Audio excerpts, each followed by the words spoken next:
السلام علیکم۔ آج جو کل شہید ہوئے تھے ہمارے ایک آپریشن کے دوران میجر عدیل صاحب، وہ یعنی وزیر اعظم صاحب نے اس واقعے کے اوپر اور صدر مملکت نے ان کی ستائش کی ہے، اور جو دہشت گردی کے خلاف پاکستان کی فورسز نبرد آزما ہیں، اپنی جانوں کی قربانیاں دے رہے ہیں، ان کے لیے ان کے پاس ستائش کے علاوہ اور کیا ہو سکتا ہے۔ تو باقی آج ان کی نماز جنازہ بھی ہوئی، اور اس نماز جنازہ میں یہ پشاور میں ادا کی گئی تھی۔ جو سی ڈی ایف جو ہیں ہمارے، انہوں نے اس میں شرکت کی، اور جو وفاقی وزیر داخلہ ہیں وہ بھی وہاں پر تھے، اور بھی کچھ آفیشلز وہاں پر تھے۔ اور یعنی اس طرح کے موقع کے اوپر جس طرح کی جذبات ہوتے ہیں، ظاہر ہے کہ وہ بیان سے باہر ہوتے ہیں، تو لیکن اس کے باوجود ہم نے اس کا جائزہ لینا ہے کہ دہشت گردی کی شدت میں کچھ کمی واقعہ ہوئی ہے، یا پھر معاملات ابھی کچھ اور جس کو ہم کہتے ہیں کہ ریزالو مانگتے ہیں ابھی۔ خصوصاً بی ایل اے اور جو بلوچستان ہے، وہاں پر جو دہشت گردی کے واقعات ہیں ان میں کمی دیکھنے میں آئی ہے۔ ادھر بھی جو افغانستان سے در اندازی ہو رہی تھی، وہ بھی اس میں بھی کمی دیکھنے میں آئی ہے، تو ایک اچھی پروگرس ہے۔ البتہ جو ہمارے شہداء ہیں وہ اپنی جان کی قربانیاں دے رہے ہیں، اور اپنے خون سے ہماری آزادی کا تحفظ کر رہے ہیں، اور ملک کا دفاع کر رہے ہیں۔ ان کو جتنا اپریشیٹ کیا جائے کم ہے، یہ قرض ہوتا ہے قوموں کے اوپر۔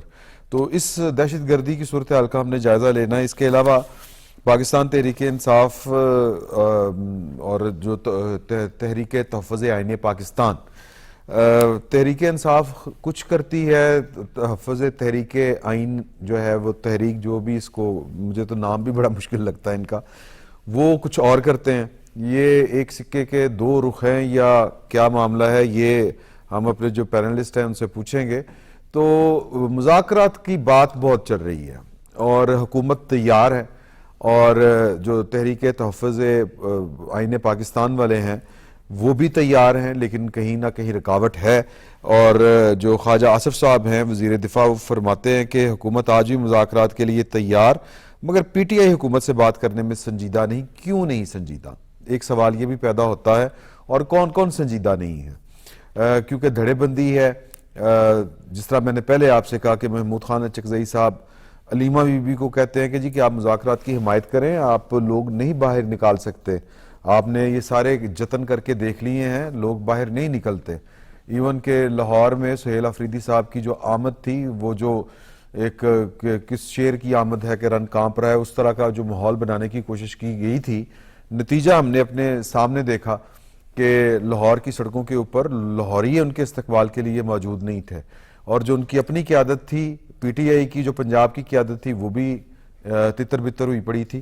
تو علیمہ بی بی جو ہیں وہ پہلے دن سے ہی کہہ رہی ہیں، 20 اور 21 کو میرا خیال ہے کہ وہ ایک کانفرنس ہوئی تھی اسی پلیٹ فارم کے اوپر، اور اس سے اگلے دن انہوں نے کہہ دیا تھا کہ جو مذاکرات کی بات کر رہے ہیں وہ ہم میں سے نہیں ہیں، ہماری پارٹی سے نہیں ہے۔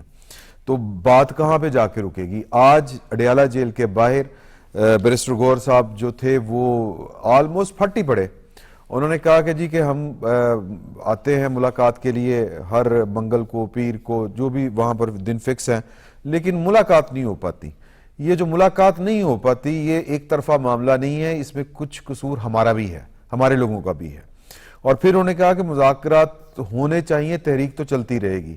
تو مذاکرات کی باتیں پاکستان تحریک انصاف کے جو سینسیبل لوگ ہیں، عہدیدار ہیں، وہ کرتے ہیں، اور لیکن پھر بھی نہیں ہو پاتے۔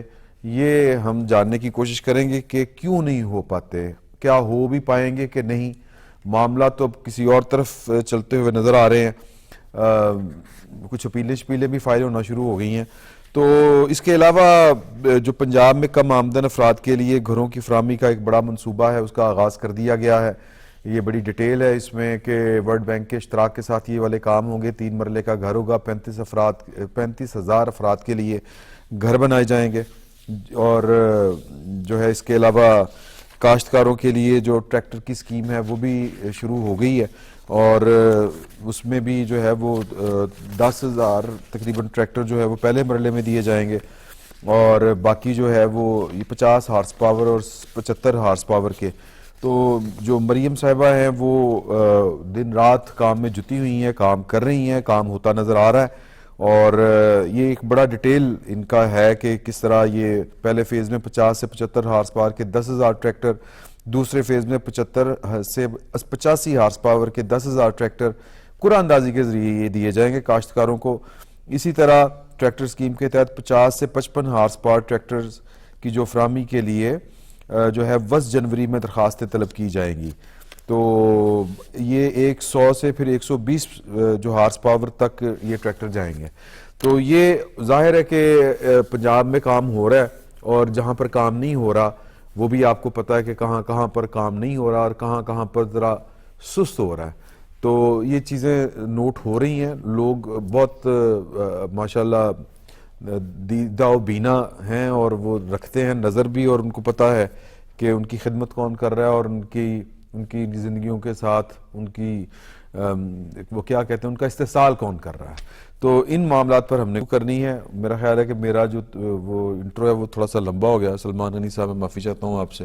سلمان غنی صاحب نے ہمیں جوائن کیا جی, اور خالد قیوم صاحب تشریف رکھتے ہیں, اور حسن افتخار صاحب, آپ تینوں کا بہت شکریہ. سلمان صاحب, جو جنگ والی صورتحال ہے دہشت گردی کی, آپ کو جو مذاکرات ہوئے تھے ہمارے جو کسی یعنی افغانستان کی ہٹ درمی کا شکار ہوئے, اس کے بعد آپ کو لگتا ہے کہ شدت کم ہوئی ہے, یا ان کو کوئی سمجھ آئی ہے, یا وہ کمزور ہوئے ہیں؟ کیونکہ اب واقعات میں یہ جو واقعہ ہوا ہے یہ اتنی مطلب تسلسل کے ساتھ نہیں ہو رہے جس میں میجر عدیل صاحب نے 5 دہشت گردوں کو جو جہنم حاصل کیا.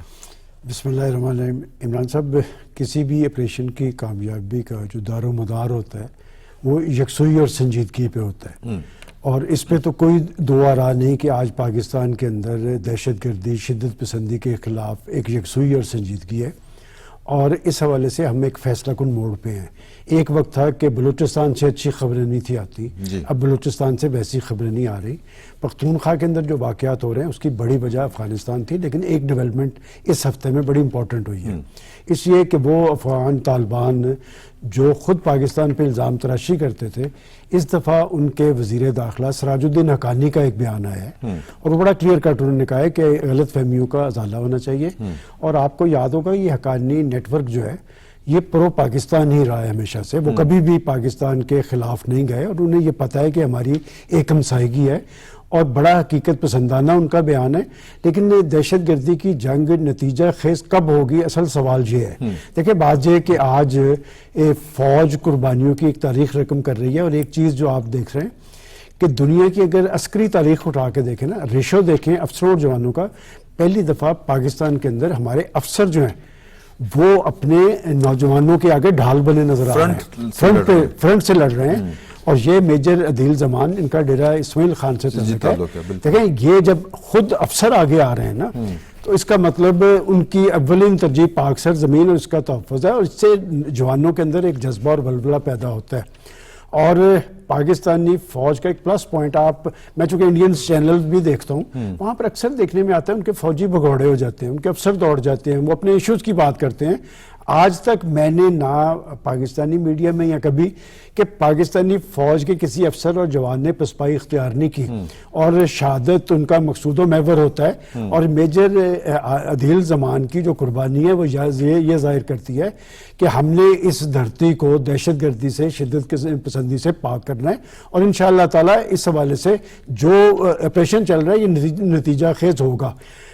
جہاں تک قبائلی علاقہ جات یہ باجوڑ کے اندر واقعہ ہوا ہے, دیکھیں بات یہ کہ سب کو پتہ ہے کہ کون کیا کر رہا ہے اور ان کے پیچھے کون ہے.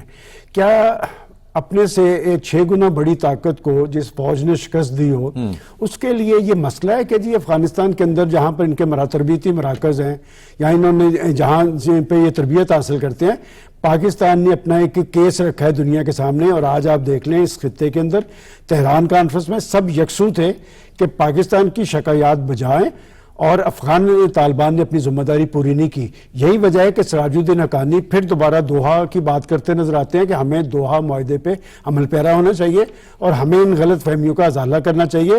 میں سمجھتا ہوں کہ پاکستان نے بڑی سنسیریٹی دکھائی افغانستان کے حوالے سے کہ پاکستان یہ سمجھتا تھا کہ افغانستان کے اندر امن ہوگا تو خطے میں استحکام آئے گا, اور ہماری قربانیوں کی تاریخ 40 سال پہ مشتمل ہے.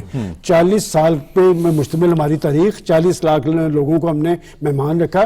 میں سمجھتا ہوں ان کو اپنے طرز عمل پہ نظر ثانی کرنی چاہیے, اور پاکستان کے اندر جو لوگ یہ متحرک ہیں ان کے پیچھے میں بڑا کھلے طور پہ بتاؤں گا یہ انڈیا کی فنڈنگ ہے, یہ امریکن ہتھیار ہے. کیوں ہے؟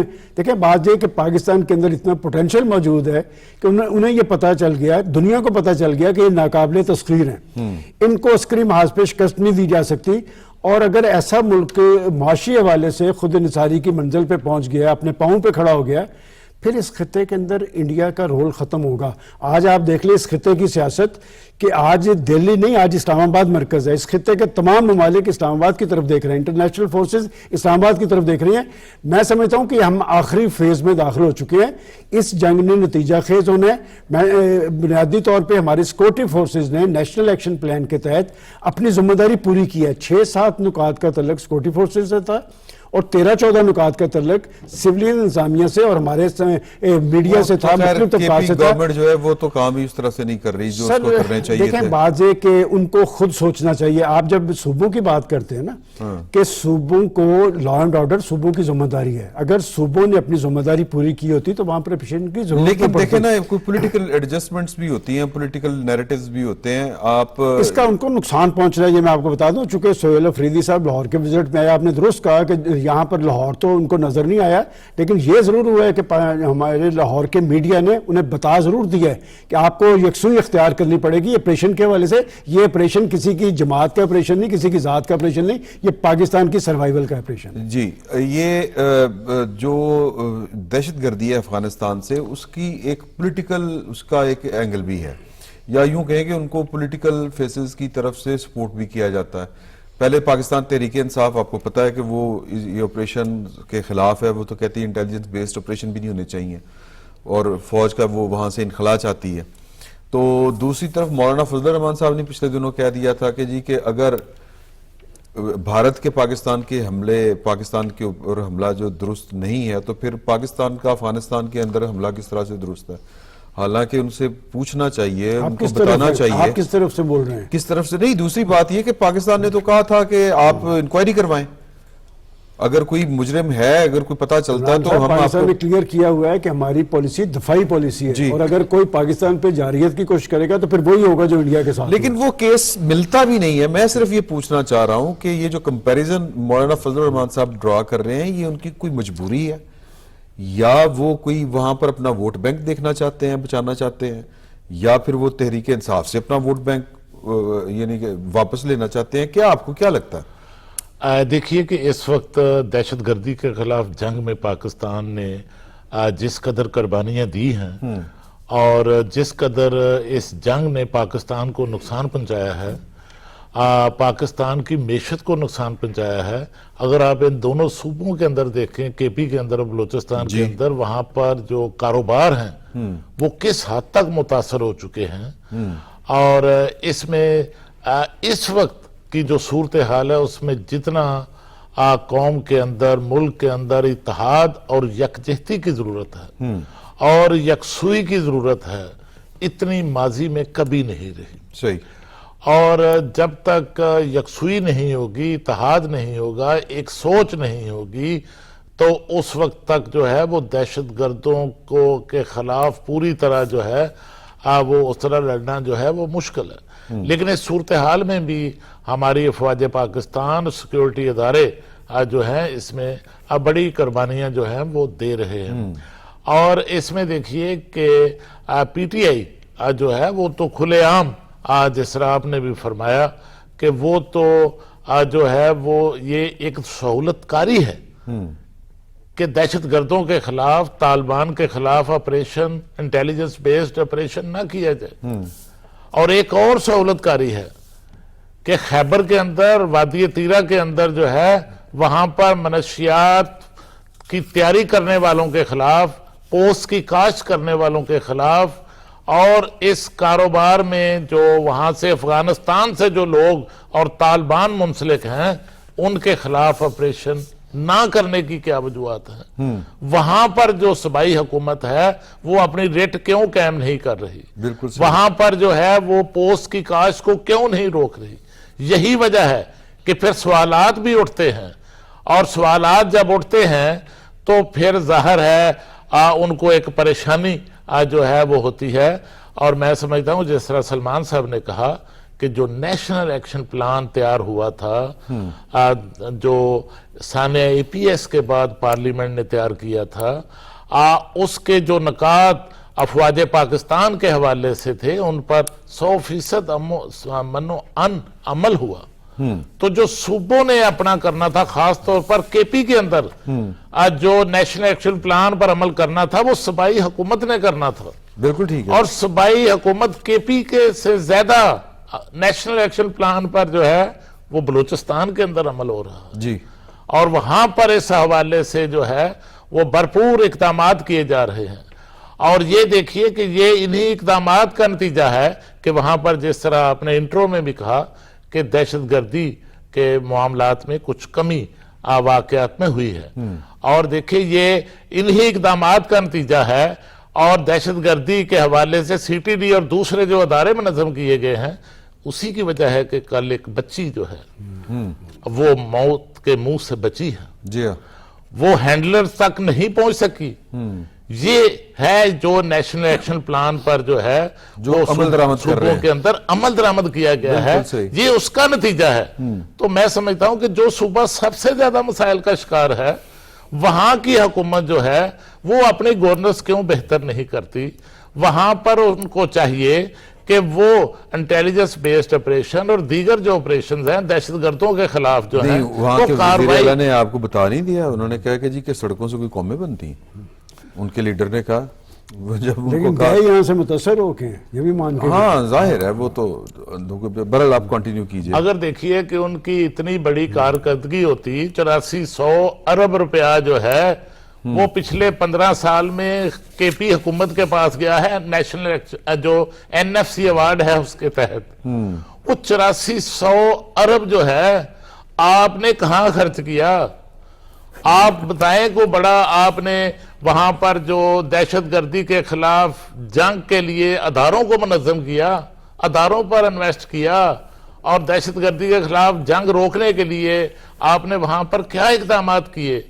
تو پھر یہ سوال پھر وہ گورنر صاحب کا، حسن افتخار صاحب، وہ جو گورنر ہے کے پی ہیں، وہ جو ان کی جو ایک طرح سے آپ کہہ لیں کہ جو ان کی جو ایک بے چینی میں کہہ لوں یا انزائٹی جو ہے ان کو، کہ یار کہ یہ تو اگر ایک صوبہ مقامی حکومت یا صوبہ ہی کہے، مقامی حکومت کیا کہنا ہے، وہ اگر کسی نیشنل ایشو کے اوپر جو سلامتی کا والا معاملہ ہے وہ اپنا کردار ادا نہیں کرتی تو پھر کب تک چلیں گے یہ اس طرح سے معاملات؟ کیونکہ پھر وہ جو باتیں چلنا شروع ہو جاتی ہیں کہ اگر یہ وفاق کے ساتھ وفاق کی سالمیت کے خلاف جاتے ہیں تو پھر کوئی اور ایکشن بھی ہو سکتا ہے جو دستور کے مطابق ہو۔ بالکل ہو سکتا ہے عمران صاحب، بالکل ایکشن ہو سکتا ہے۔ گورنر کا جو راج ہے وہ اس کے اندر آپشن ہے۔ آپ میں ایک بات چھوٹی سی کرنا چاہوں گا، پاکستان تحریک انصاف کی تو یہ ہمیشہ سے پالیسی رہی ہے نا، وہ طالبان کی اپیزمنٹ، اور ایٹ اے ٹائم وہ سیاستدان بھی ہیں اور وہ پولیٹیکل فیس بھی ہیں تحریک طالبان کا۔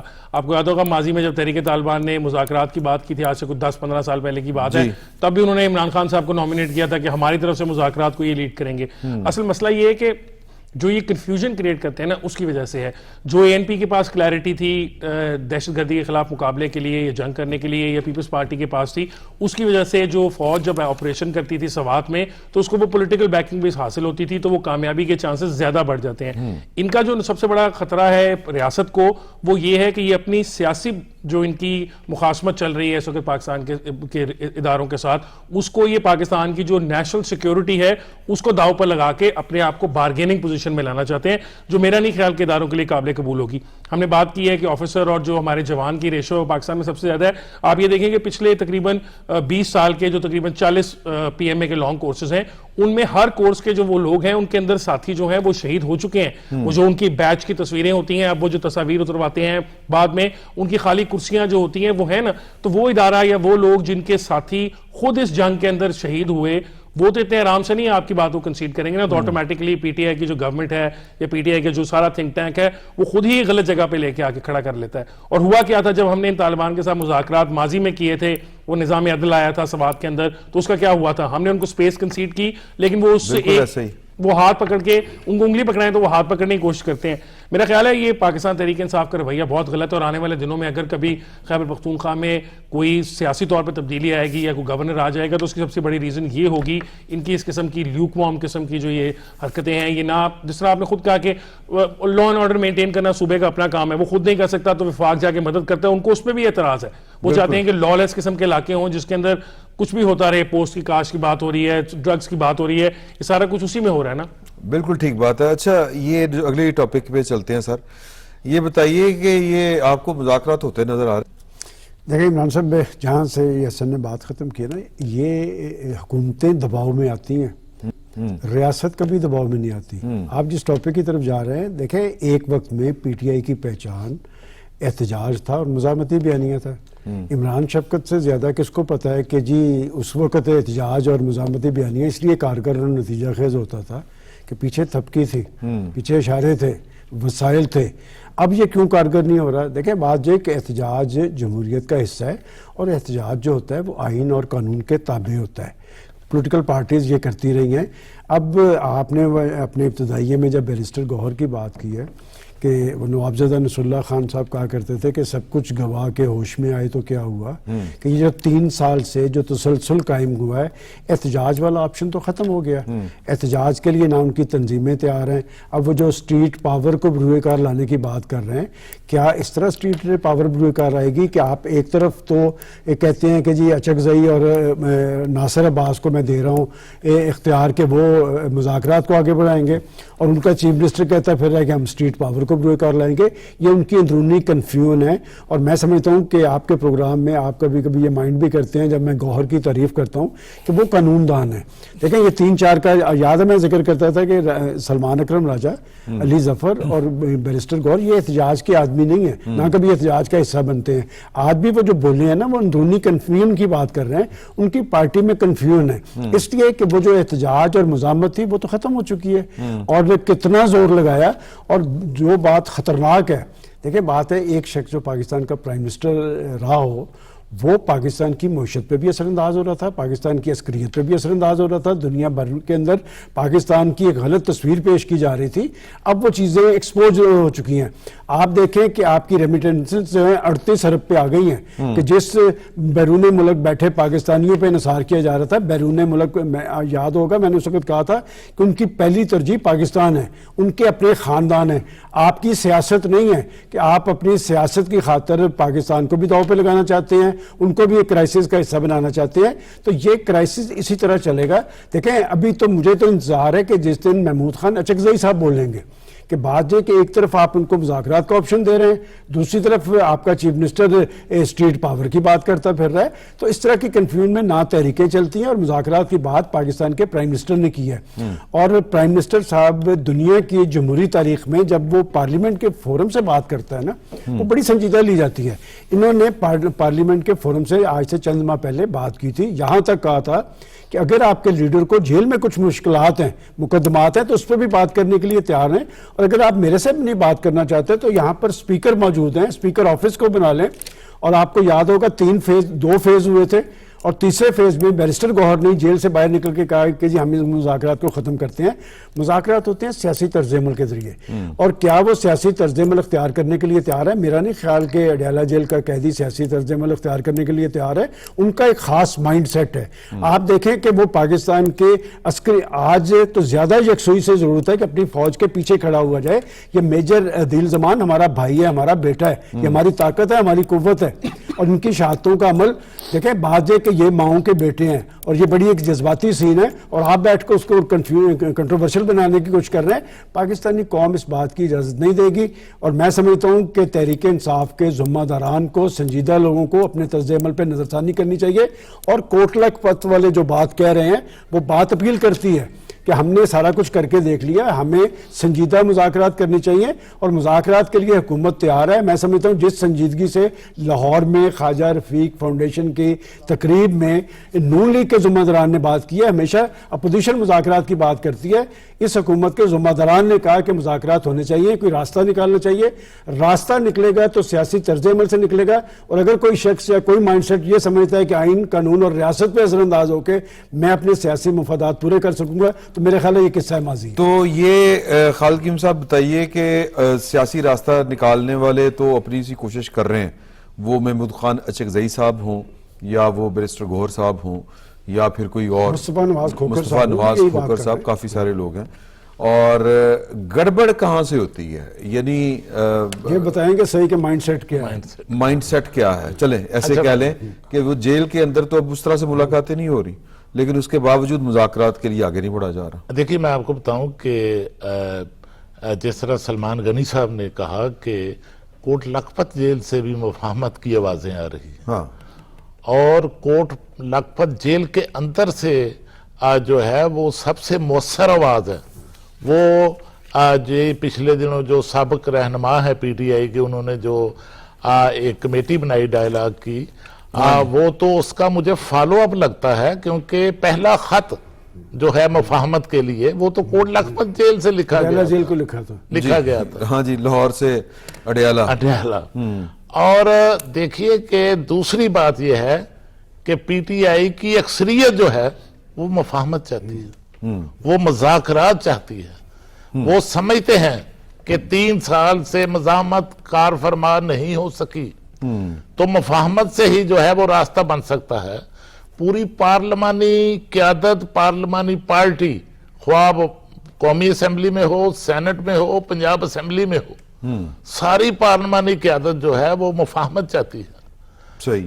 پارٹی کی جو اکثریتی لیڈرشپ ہے وہ بھی مفاہمت چاہتی ہے. یہ ایک مخصوص گروپ ہے اقلیت میں, اور جن کے اپنے مفادات جو ہیں وہ اس صورتحال کو, مزاحمتی صورتحال کو انتشار کے ساتھ جو ہے وہ بھی اس میں ہے. اور یہ سارے لوگ بھی جو ہیں وہ بیرون ملک کچھ بیٹھے ہوئے جو لوگ ہیں ان کے بھی جو ہیں وہ زیر اثر ہیں. اور اس میں جو ہے اب بھی جو مذاکرات کا عمل کے لیے جو فضا بنی ہے, میں سمجھتا ہوں کہ یہ بھی ایک بڑی پیش رفت ہے. اس میں نون لیگ کے اندر سے بھی آوازیں اٹھیں. وزیر اعظم ایک بات بتائیں میں سمجھنے کے لیے کہ اڈیالہ جیل سے 2 بندوں کو نامینیٹ کیا ہوا ہے کہ وہ مذاکرات کریں یا تحریک چلائیں, تو وہ کیوں نہیں ہمت کر رہے مذاکرات؟ دیکھیے میں آپ کو بتاؤں, اصل بات بتاؤں کہ کوٹ لکھپت سے مفاہمت کی آواز آ رہی ہے اور اڈیالہ سے مزاحمت کی آواز آ رہی ہے, تضاد ہے. اور یہ تضاد کی اصل وجہ اڈیالہ جیل ہے.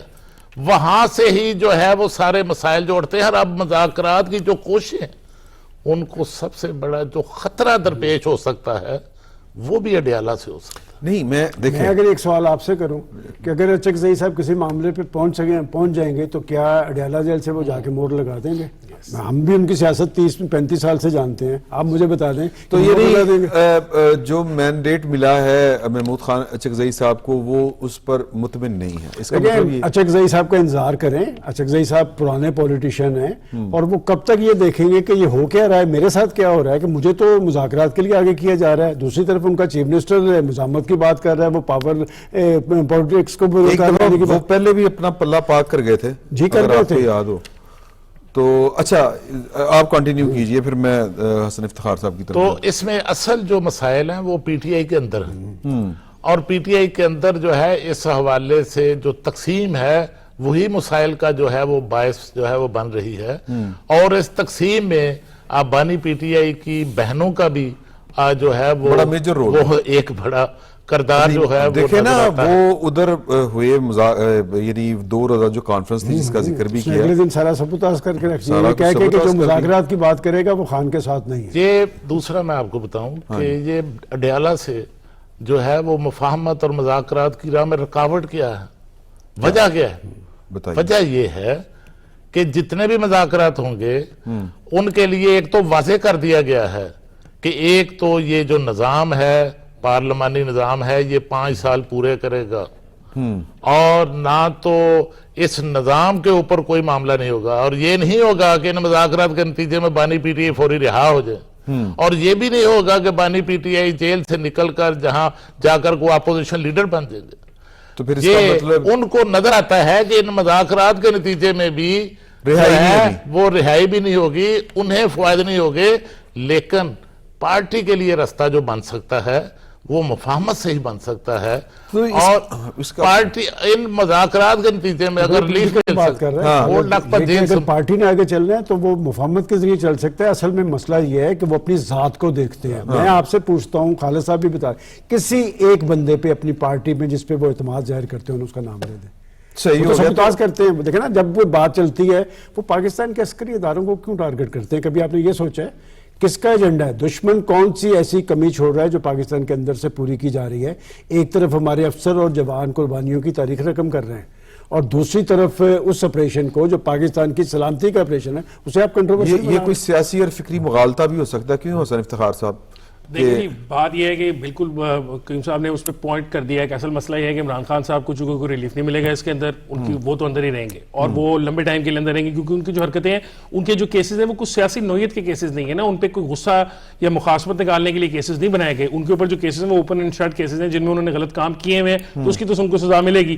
اب مسئلہ یہ ہے کہ جہاں تک سیاسی جماعت کے فیوچر کی بات ہے، وہ عمران خان صاحب کو یا ان فرق نہیں پڑتا، ان کے لیے وہی پارٹی ہیں، وہی سب کچھ ہیں، ماں باپ سب کچھ سیاست کا وہی ہیں، اگر وہ ایگزسٹ کرتے ہیں ان کو فائدہ مل جاتا ہے تو ویل اینڈ گڈ، نہیں ملتا تو وہ نہیں کریں گے۔ یہ سلمان صاحب نے بات کی نا کہ اچھک صاحب کی، اس وقت بھی ایز وی سپیک ایک کنسنٹریٹڈ ایفرٹ چل رہا ہے گورنمنٹ کا ود اچھک صاحب، ان کی وہ جو اپوزیشن لیڈر کے طور پہ نامینیشنز کی نوٹیفیکیشن جاری ہونے ہیں اس کے بارے میں، لیکن وہی بات ہے کہ ان سے اچھک صاحب سے گارنٹیز مانگی جا رہی ہیں کہ آپ کو وہاں سے یہ طاقت یا اختیار دیا بھی گیا ہے کہ یہ جو ہم مذاکرات کریں گے اس کی کوئی ویلیو نکلے گی اینڈ میں، یہ نہ ہونا کہ ہم مہینے وہ انہوں نے کہہ دیا کہ پھر میں جا کے پتہ کرتا ہوں پھر۔ ہاں انہوں نے کہا ہے، بالکل وہ اسی طرح بات وہیں اٹکی ہوئی ہے، اور اس میں اسپیکر صاحب کا بھی رول ہے، وہ بھی کوشش کر رہے ہیں، بٹ تھنگ یہی ہے نا کہ خان صاحب کسی کو بھی وہ نہیں دیں گے اختیار کہ ان کے بہاف پہ کچھ آگے چلے یعنی وہ خود ہی نہیں چاہتے کہ ان کا معاملہ جو ہے سر ان کی ایگو کا مسئلہ ہے نا، وہ سے چاہتے ہیں کہ وہ کھل کر جیت کے آئیں، جس طرح فاتح جیت کر واپس آتا ہے نا، سب ان کے پاؤں اس کے کو نیچے ہم آئیں، اس طرح پنجابی ہونا میں نہیں۔ کہتے ہیں چوپڑیاں دے نالے دو۔ ہاں yes۔ تو وہ شاید سیاست میں کام نہیں ہو سکتا۔ یقین ہے کہ رستہ وہیں سے نکلے گا جہاں سے اصل گڑبڑ ہے۔ بات یہ کہ دیکھیں ریاست اپنے مفادات دیکھتی ہے، اس کے سیاسی عزائم نہیں ہوتے۔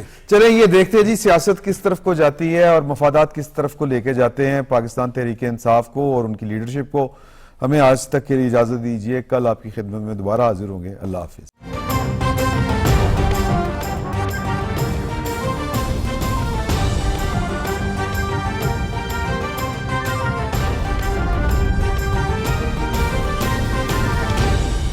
درست ہر وقت بر وقت